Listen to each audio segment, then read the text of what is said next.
Hey everybody, Mr. Dude here. We're back with another Oblivion Remastered test video, but today we're going to be diving deep into screen space reflections.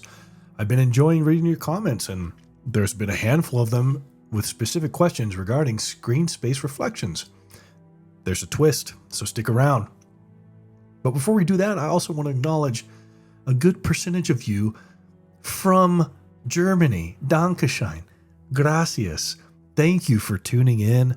I've been to Germany. I love Germany. I think about Germany almost every day. And when playing Oblivion, it reminds me of Germany. I've been to Heidelberg Castle, Frankfurt, and some surrounding areas in the southern region, the Bavarian region of Germany.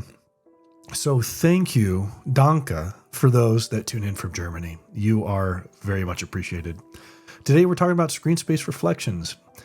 And to my understanding, screen space reflections are a machine learning, real-time AI augmented mirroring and lighting technology. What that means is you take the objects in the surrounding landscape and you let the AI in real time render the mirrors on very liquidy objects such as water and smooth stones. And so Unreal Engine comes with Lumen out of the gate, and SSR is just another DLSS AI technology to help with rendering light and mirrors.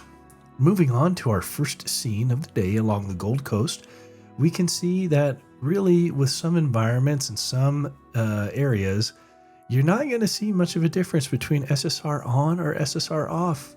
But as we get a little bit closer to a good vantage point and you see the water in the distance over Anvil, you begin to see, oh, things are a little bit different now, aren't they? So let's go ahead and wait for a little bit and we'll be able to see this awesome comparison.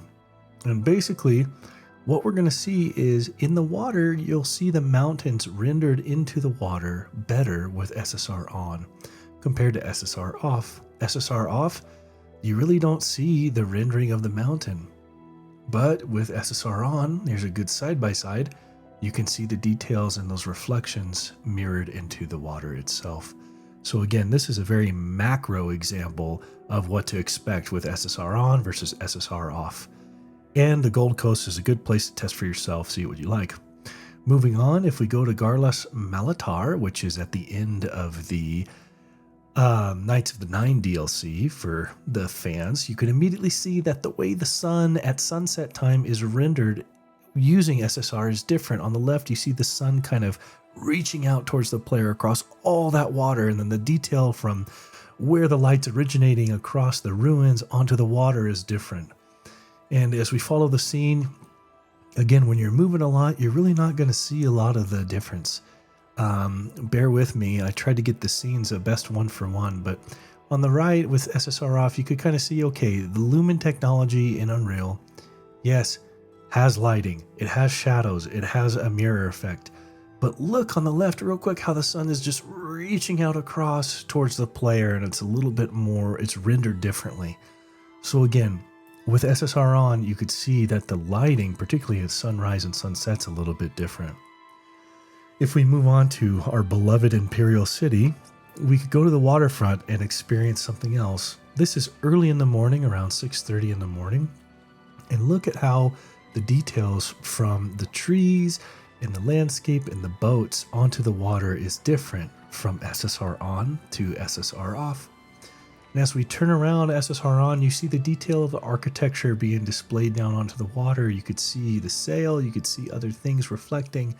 And then with SSR off, not so much. It just looks like a pool of water with a little bit of a kind of effect, a little mirror effect. And so, as you can see with SSR on, you see the details of the buildings and the colors in the water. SSR off, where'd those buildings go? I don't see them. SSR on, ooh, I could see the pillars. I could see some of those details. SSR off, it's gone. Now, this isn't to say that it's necessarily bad, but what does this mean for our frames? Because at the end of the day, I think a lot of people are interested, well, how does it impact my frame rate? With SSR on and SSR off, you will see a difference in frames. Usually in all of my tests, and I've tested hundreds upon hundreds of thousands of frames for this video, When SSR is on, generally speaking, you're going to have worse 1% lows and 0.1% lows. With SSR off, your lows are not going to be as bad. And to quantify that exactly, you're looking at roughly a 1 to 13% FPS tax depending on the scene. It's worse on traversal scenes, big macro environments. It's negligible at smaller sites and points of entrance. And the waterfront, you could see some differences as well, particularly in the 1% lows and how constant the 30 FPS is. So all in all, it's really up to you, but know that SSR off means that you will probably have a more consistent 30 FPS experience. So in conclusion, what does this mean for you? Play how you like. Like with my other videos, I think it's brilliant that we have Oblivion in a handheld. So when you're on the toilet and you feel tempted to squeeze something out, why don't you try squeezing out a little bit more performance by turning SSR off and see how you like it, and then turn it on. But for me, it's really not a big deal. I remember back in the day playing this wonderful game at 30 FPS on 720p in the Xbox 360 era, and it was fine. We loved it. The story, the vibes, everything else. But it is fun to dive into how the Switch 2 performs with this remastered game. And so again, like always, please like and subscribe.